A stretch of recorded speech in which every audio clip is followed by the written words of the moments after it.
The wild wind rises. Loyalty to great things. The Tusks march north, through Braden's Jass into the greensward. They are fresh from the fight with the orcs of the Lazambrian hills, having had little time to rest, no time to waste. The Jotun are in Mournwold, and the Tusks are marching home to face them. They won't face them alone. Wintermark fights with them. The Bloodcloaks and the Green Shield, fresh from their furlough in Mitwold and Upwold, come south through Chalkdowns and Freemore, eager for the fray. The Quiet Steppe are with them. Cold Sun has been destroyed, Miaran is safe, for the moment, and the Navarre are eager to drive the invaders back into Liathaven. A prelude, perhaps, to the liberation of that wooded territory, hopefully while there are still some trees remaining. They are bolstered by the garrisons of Farstrider's Watch and Landskeeper's Bulwark, and by some 2,000 soldiers bound to the warbands of the Empire's heroes. Most of these captains fight with the Tusks, but there are a few with Wintermark. All three armies are also joined by battalions of fairy knights drawn from the Summer Realm, from the Fields of Glory. With the Bloodcloaks and the Green Shield, twin warlords in resplendent gold and crimson chain, Sir Grumbar and Sir Helvenon, the Hound Knight and the Stag Knight, eternal rivals fighting on the same side in the Battle of the Mournwold. Their 2,000-strong households glower and glare, but are bound by their oaths to aid their winterfolk cousins.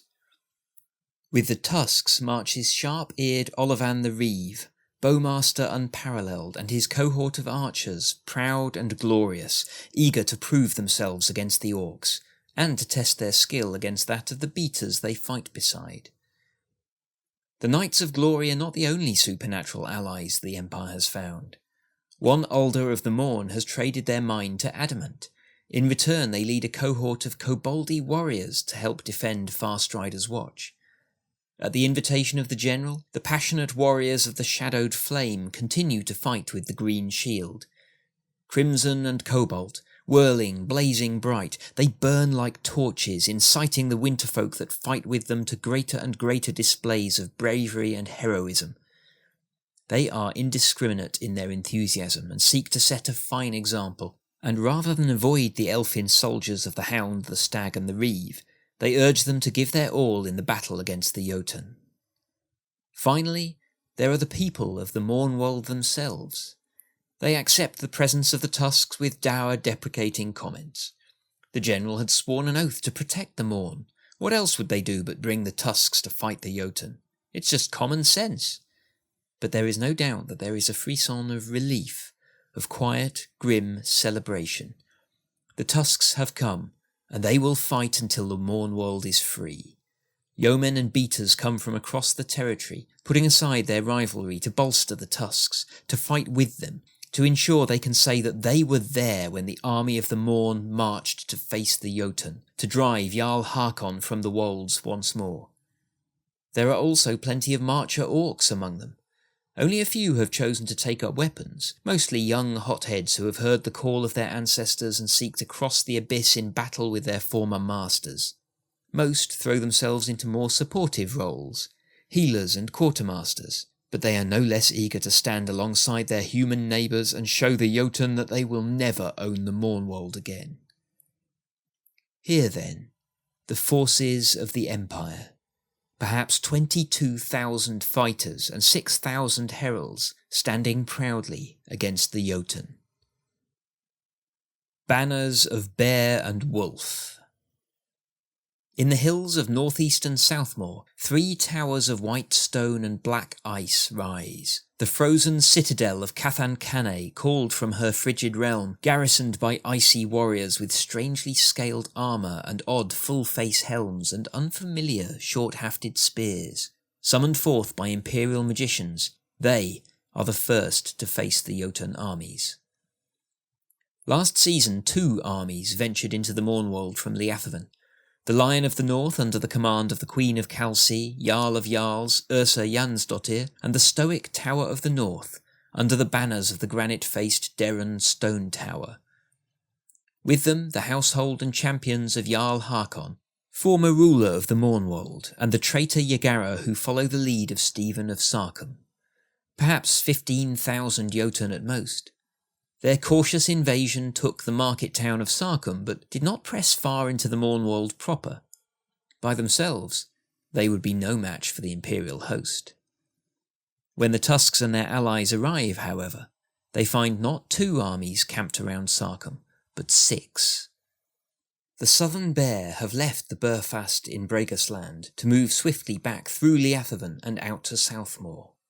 The Fist of Ulven, the army of the King of Narkist, Jarl of Jarls Gudmundr Arason, is with them, Southern King and Northern Queen ready to fight together in the Mournwold. They leave the Ice Fishers of Ledansk behind, garrisoning the citadel raised at Graven Rock. At the same time, the Bear Who Swims and Roaring Thunder, fresh from their failed strike into northern Karaman, have moved straight through Liavan's Glen into the Mourne. The Western Orcs are not waiting for the Empire either. They are already on the move, consolidating their control of Southmoor. The frozen citadel delays their advance for a short time, giving the Empire's armies time to gather and prepare themselves in greensward, but it cannot hold them alone. The siege engineers of the Tower of the North bring their might to bear against its walls, and they are swiftly overwhelmed. Southmoor falls to the Jotun. They immediately press east into the greensward to face the Imperial armies. More than 30,000 Jotun striking with overwhelming force against the Empire. In the vanguard, the army of Queen Ursa, further strengthened by fast-moving light infantry from Tromsø, adept skirmishers. Had the Empire been dug in, defensive, they might quickly have overrun the Imperial positions. As it is, their presence is a complication, but one easily matched by the equally swift-moving Marcher Beaters, Navarre Thorns and Wintermark Hunters. The Green Shield are at the forefront of the fighting, glorious and terrible, clashing again and again with their Jotun rivals. The Blood Cloaks ensure that no warrior dies who might be saved, their expertise ensuring that the fallen are recovered and tended and either made fit to fight or sent north or east to recuperate. The Quiet Steppe and the Tusks are more measured, balancing the need to drive the Jotun back with a desire not to waste lives against the larger Orc force. It looks as if the marchers will lose Southmoor and parts of Greensward, but they will be able to hold the line. Then the rest of the Jotun arrive. After barely a week of fighting, another 5 Jotun armies march out of Liathavan to join the 6 already engaged with the Empire. The Fellhammers, the Howling Knight, the Iron Host, the Shield of the Mountain, and the Mandaular's Roar. It seems that only the Lazambrian Jotun are not here, presumably resting and recuperating from their recent defeat in the Cinnabar Hills. The banners of half a dozen Jotun champions flutter among those of the armies, including both of the Jarls of Alftanes and Kirheim, and those of Isa Winterborn and Helma Skuttasdottir.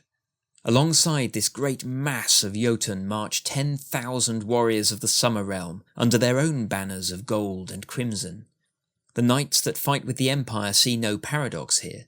The heralds of both sides are eager to test themselves against their cousins. All told, more than 60,000 warriors pour east into the greensward. The Imperial forces are given no option but to retreat, to fall back to Farstrider's Watch, with the Jotun close on their heels. The Battle of Farstrider's Watch. Farstrider's Watch is named for the beloved Marcher General Alusair Flowers Farstrider of House Balston, who fell in battle against the Western Orcs alongside many of her household.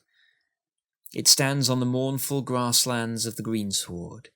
It was funded by Imperatrix Lisabetta and was one of the first fortifications completed with the aid of the virtuous in the wake of the consecration of the Silent Sentinel. It was partially built in answer to calls from citizens of the Mournwold to ensure they were protected from Jotun retaliation.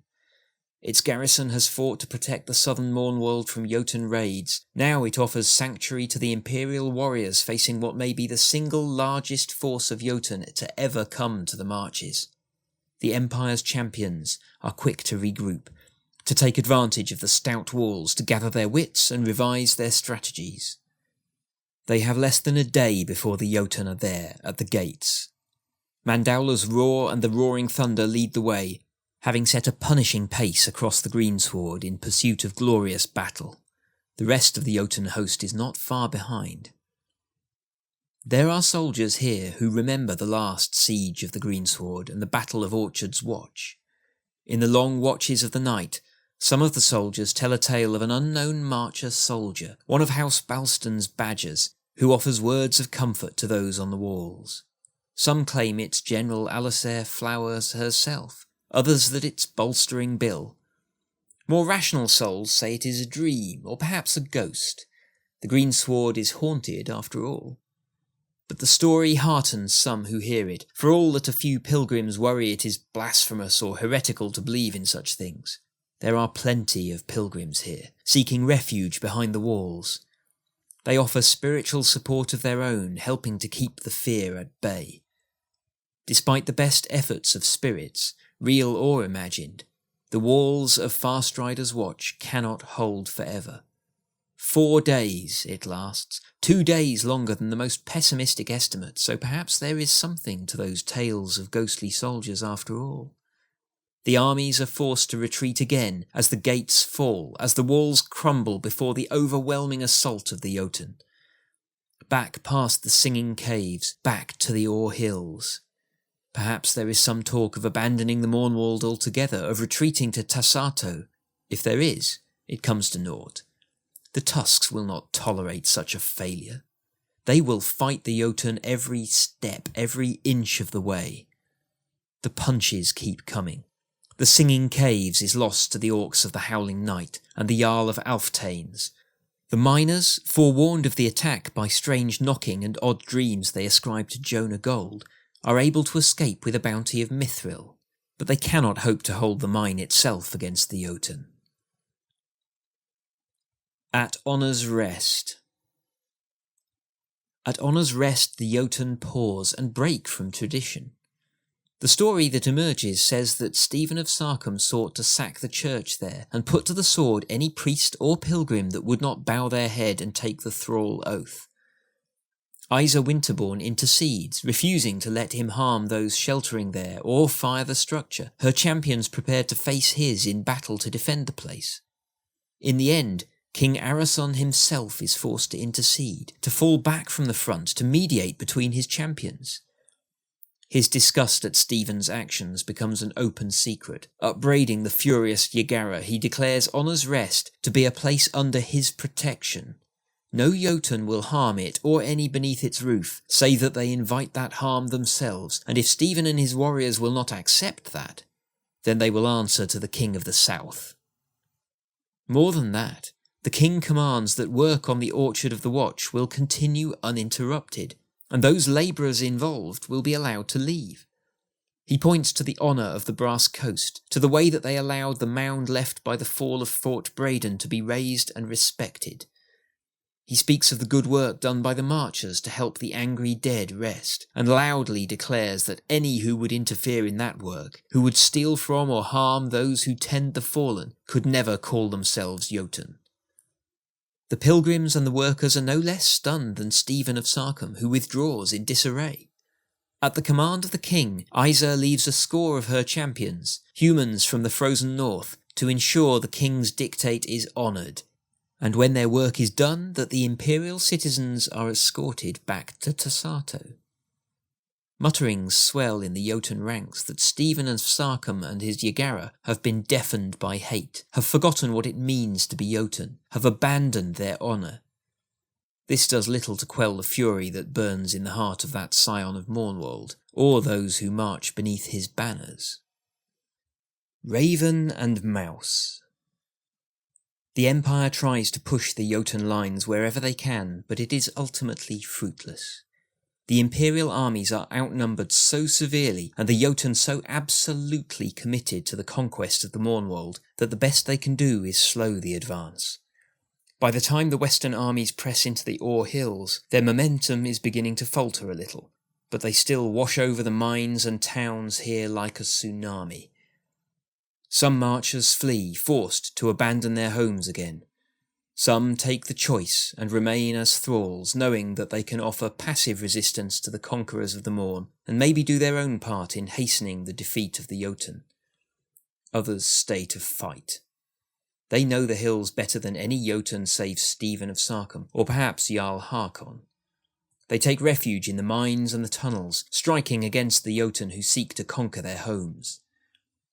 Helma Skutersdottir, whose battle might is said to be matched only by her wisdom, is charged with securing the Ore Hills and rooting out these guerrilla warriors.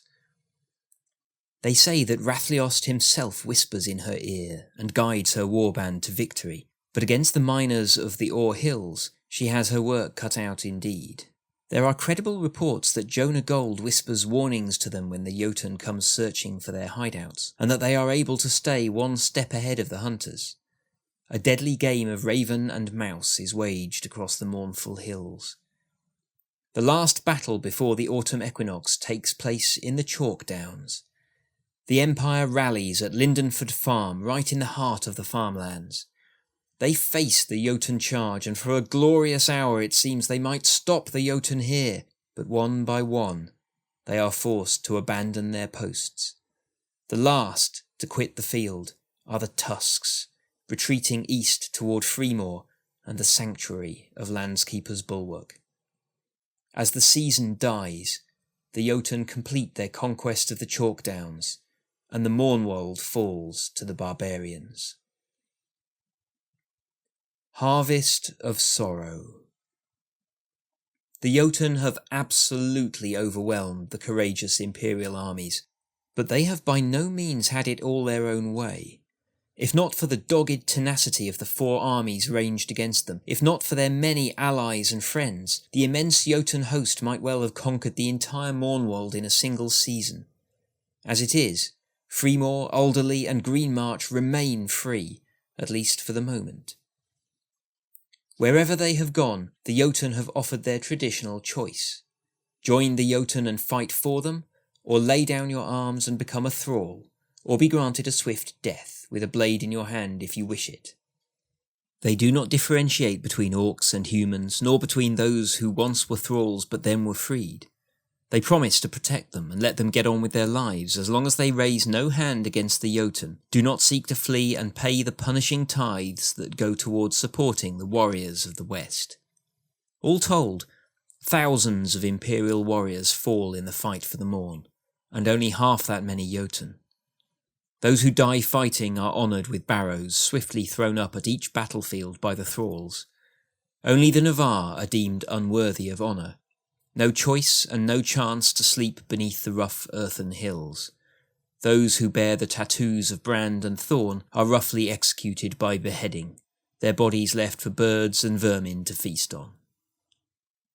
Farstrider's watch still stands, but in the hands of the Jotun. The keep is battered, its gate shattered, but the walls still stand, barely.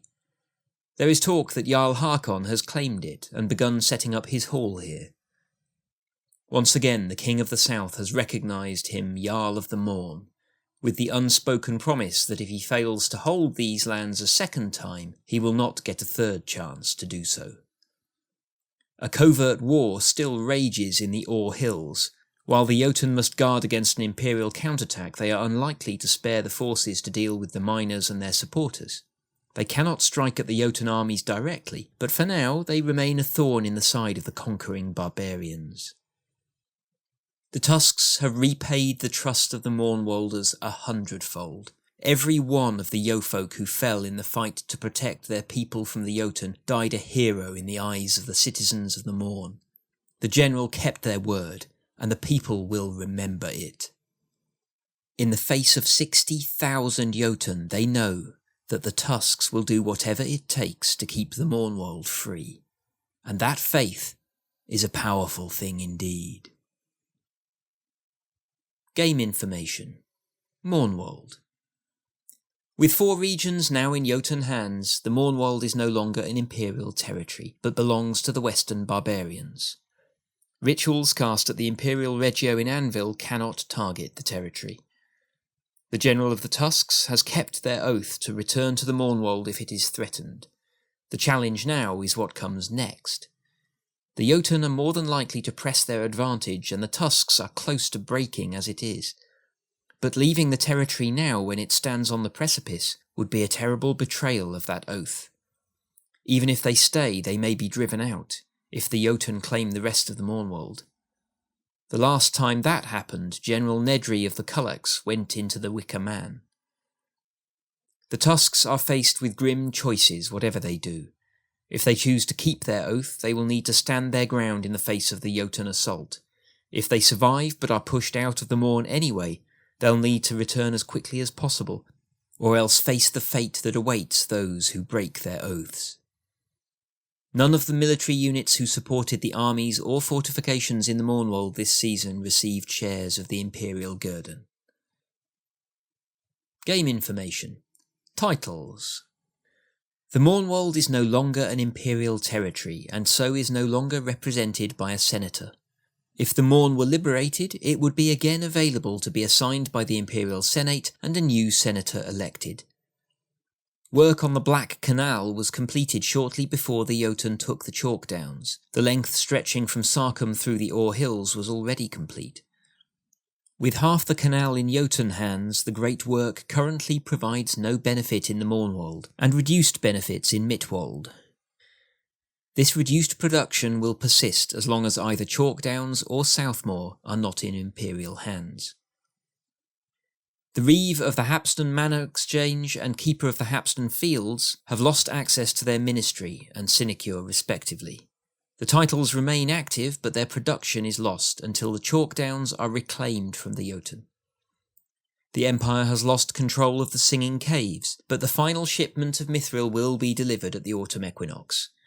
After that, the bounty of the caves will go to the Jotun until the mine is liberated. Once this happens, the Imperial Senate will be free to allocate it Imperial or National. The Friar of Honour's Rest has been given special dispensation by the Jotun King, allowing them to continue to visit the shrine, and the priests who reside there may continue to minister to the ghosts of the Greensward without interference. They have, however, lost access to both their liao and their money income. Until the Greensward is liberated, it does not function as a place of pilgrimage. Participation. Tusks. Any Marcher character whose military unit was assigned to support the Tusks this downtime may choose to gain a special personal benefit. If they receive an anointing of pride, loyalty, or hatred before time out on Friday during the autumn equinox, then they gain an extra benefit. In addition to the normal benefits, they will gain an additional rank of endurance.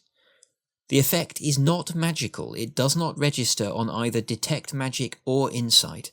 It is likely a result of the powerful hearth magic of the recent oath sworn by the General of the Tusks and their commitment to Mournwold. This benefit lasts only as long as you continue to be committed to freeing the Mournwold and defeating the Jotun. If your will to do so falters, the bonus rank of endurance is lost and cannot be regained. It is also permanently lost if your anointing is removed or changed to one other than pride, loyalty, or hatred. In any event, the benefit will fade along with the anointing by the start of the winter solstice. 60 Years Gone. Battle Opportunity. There is an opportunity for Imperial heroes to face the Jotun in Mournwold, in support of the rebellious miners of the Ore Hills, with a chance to further demonstrate the commitment of the Tusks to the defence of the Marcher people.